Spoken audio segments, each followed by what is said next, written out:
India का medical system जल्द ही collapse होने वाला है। 9 मार्च 2016 को इंडिया की पार्लियामेंट्री कमेटी ने ये ओपनली एक्सेप्ट किया। जी न्यूज में पब्लिश्ड एक रीसेंट स्टडी के हिसाब से इंडिया में बस गेस करो कितने परसेंटेज सर्जरीज फेक की जाती होगी। Well, a freaking 44% surgeries fake की जा रही है। मतलब almost half of the surgeries completely unwanted होती है, सिर्फ पैसे कमाने के मकसद से की जा रही है। इसी रिपोर्ट ने इन सर्जरीज को बाइफर्केट करके भी बताया था कि कौन सी सर्जरियां हैं। इंडिया में होने वाले 55% heart surgeries, 48% uterus surgeries, 47% cancer surgeries, 48% knee replacement surgeries, 45% C section surgeries completely unnecessarily हो रहे हैं, सिर्फ पैसे ऐंठने के मकसद से।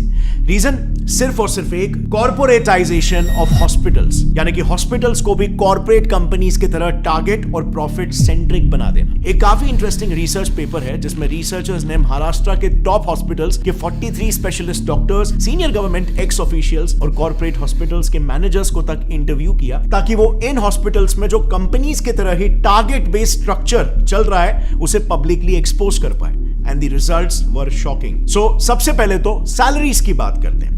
रिसर्च में पार्टिसिपेट किए रिस्पोंडेंट्स का यह कहना था कि हॉस्पिटल्स में काम कर रहे डॉक्टर्स की सैलरीज में बहुत ह्यूज डिफरेंस होता है। इतना ज्यादा कि न्यूबी डॉक्टर्स को 1 लाख पर मंथ की सैलरी मिलती है, लेकिन सीनियर डॉक्टर्स को 1 करोड़ पर मंथ तक भी ये सैलरी पहुंच जाती है। अब सवाल यहां पर यह आता है कि इतना बड़ा डिफरेंस क्यों? क्योंकि डिफरेंस इनके टारगेट्स में भी होता है। एक सीनियर ऑप्थेल्मोलॉजिस्ट का यह कहना है कि उन्हें एवरी मंथ 1000 पेशेंट्स को कैसे भी करके हाई एंड ट्रीटमेंट्स में कन्वर्ट करना पड़ता है। इसी पर एक और गायनेक रिस्पोंडेंट का कहना यह था कि मंथ एंड में टारगेट्स का प्रेशर काफी बढ़ जाता है, जिसके लिए उन्हें कैसे भी करके आउट पेशेंट्स यानी कि ओपीडी पेशेंट्स को भी बिना मतलब के हॉस्पिटलाइज करना ही पड़ता है, और नतीजा ज्यादा से ज्यादा सर्जरीज रेकमेंड करके टारगेट्स मीट किए जाते हैं, क्योंकि टारगेट ही यहां पर 1000 पेशेंट है।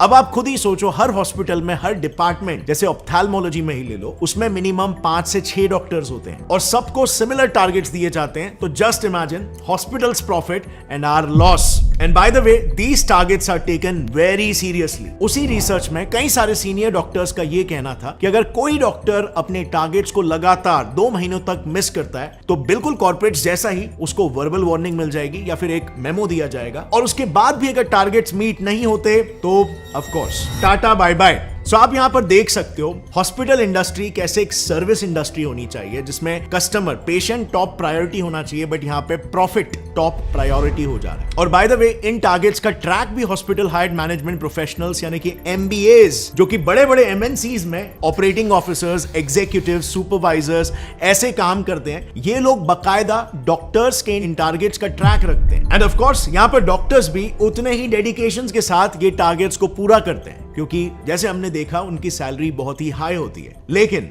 उनका ये high paying job mostly contractual basis पर होता है, एंड सो उस कॉन्ट्रैक्ट को रिन्यू कराने के लिए और उनका न्यू पे स्केल डिसाइड करने के लिए उनके पिछले साल के टारगेट्स को देखा जाता है, जो अनफॉर्चुनेटली इन डॉक्टर्स को फोर्स कर देता है इलीगल स्कैम्स तक करने के लिए। नाउ मेडिकल फील्ड के इलीगल प्रैक्टिसेस को थरली समझने के लिए हमने ये सारा इंफॉर्मेशन 2 काफी प्रोमिनेंट डॉक्टर से लिया है।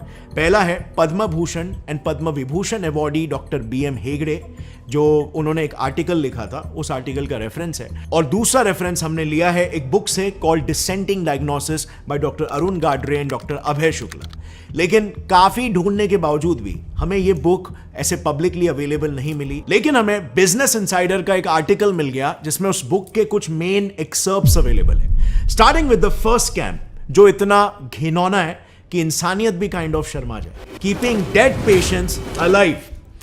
टाइम्स ऑफ इंडिया ने ऐसे कई सारे केसेस पर एक रिपोर्ट पब्लिश की है जिसमें डॉक्टर्स डेड पेशेंट्स को भी जिंदा बताकर उनके ट्रीटमेंट्स चालू रखते हैं, ताकि ज्यादा से ज्यादा पैसे बनाए जा सके, और फिर अंत में जाकर सच्चाई पब्लिक करते हैं। TOI में ही पब्लिश्ड एक केस में एक हॉस्पिटल ने पेरेंट्स को बिना बताए उनके 14 साल के ब्रेन डेड बच्चे को 1 महीने तक वेंटिलेटर पर रखा। 1 महीने तक जो बच्चा मर चुका था उसे जिंदा बताया गया और वेंटिलेटर पर रखा, खर्चा जनरेट किया, एंड बाद में हॉस्पिटल गिल्टी प्रूव भी हुआ, एंड उनकी फैमिली को 5 लाख रुपए कॉम्पेंसेशन के लिए दिए। अब 5 लाख रुपए मॉनेटरी कॉम्पेंसेशन तो हॉस्पिटल को देने पड़े, बट ये आप और मैं भी जानते हैं कि उस वक्त पेरेंट्स ने जब ये बात सुनी होगी, जब ये सच्चाई उन्हें पता चली होगी, तो उन पर क्या बीती होगी।